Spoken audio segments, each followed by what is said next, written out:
Today I'm going to tie the pheasant tail. This version of the pheasant tail is inspired by our friends from Eastern Europe, for example, from Poland and the Czech Republic.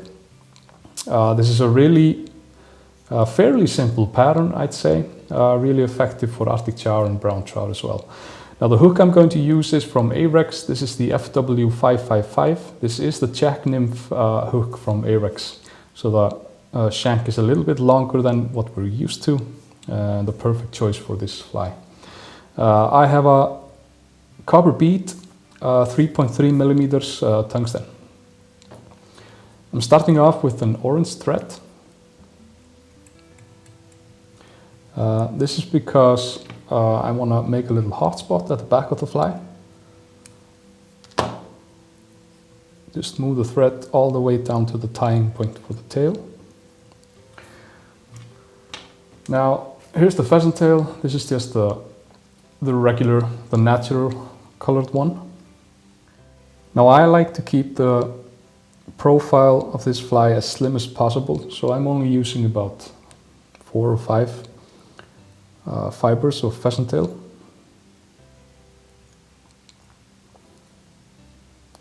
Tie it in with a couple of loose wraps. I like the tail to be quite short on this one.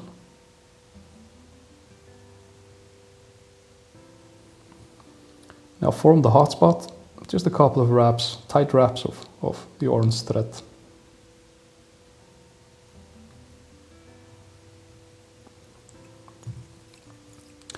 Tie it off.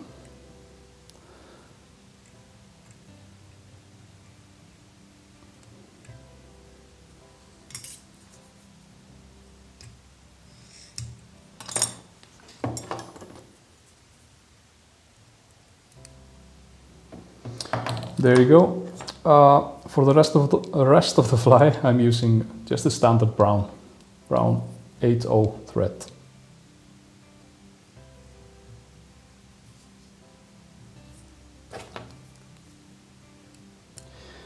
Now the ribbing for this fly is copper wire, a really fine one.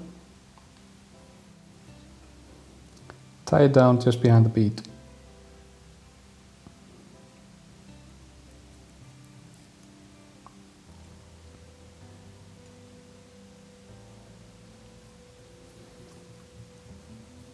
Now, as I said, I want the profile to be as slim as possible, but it's never a bad idea to give the fly a little bit of a profile, a little bit of a, make it a little wider in the front.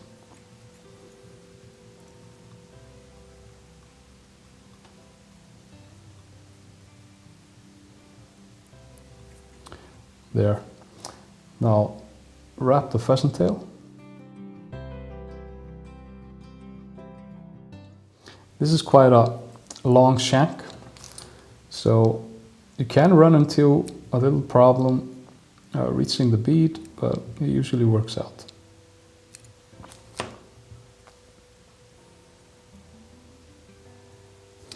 There you go, and now the wire.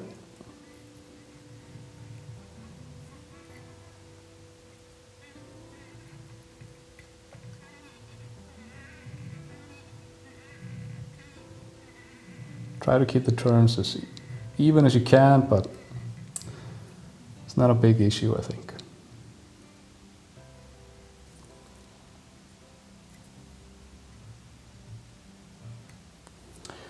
There, now the thorax. I use peacock spectrodub, and you want the thorax or the dub to be as sparse as possible. You want it to show, but still just a really small color.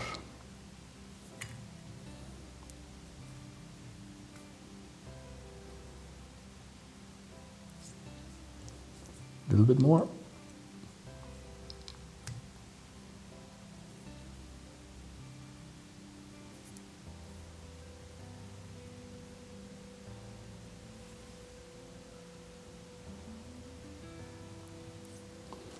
There.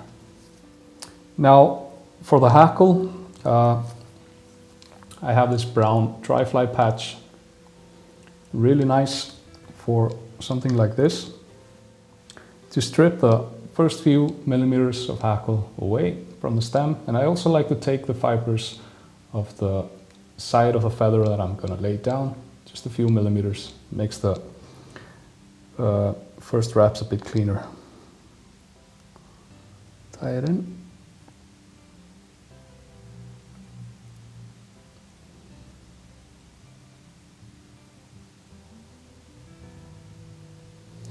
Now, I leave this in, just snip it away when I'm finished wrapping. Gives me a little bit of a leeway. I can pull the feather a bit and it doesn't come out.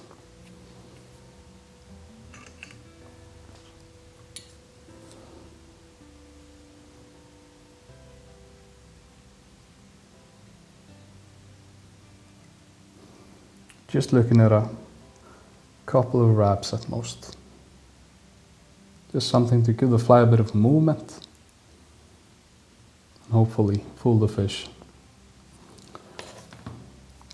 Take away the stem.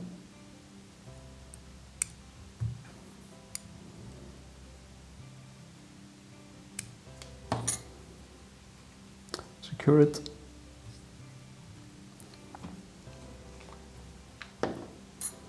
Now before we finish off, always a good idea to put some varnish on the thread.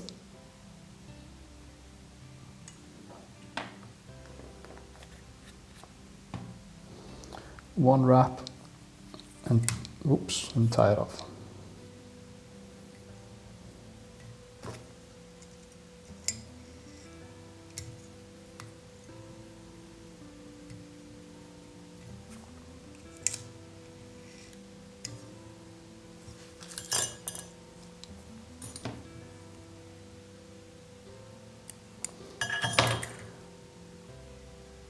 There you go, a pheasant tail inspired by our Polish friends, the Czech Republic.